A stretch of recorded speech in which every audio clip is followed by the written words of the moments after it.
Mimi najua kuchungu wake. Nilimulea 9 mois mtoto. Sikupenda kumugarde. Nilimugarde hadi mtoto kidogo. Sasa wewe mabaki ndio unamfundisha. Maana yake ukitokea problema kadogo yeye anatuzisha. Ukitokea mtoto anagonjwa yeye anatuzisha. Anajiona kama yeye ndio mwema kuzidia watu wote fulani. Ndio nakupata na baba achana mambo ya mtoto yako. Mimi nitakufunza. Mimi najua kufunza.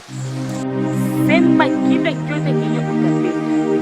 Takupatisha. Hata ile nyumba yangu, hata ile nyumba ya mtoto wangu, mimi nitaamini kupatisha. Lakini bila tu niachie.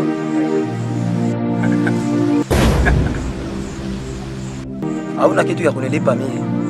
Mimi niko hapa juu ya kutunza. Wewe unaloka, bana mleta kwangu mimi na mlokololo.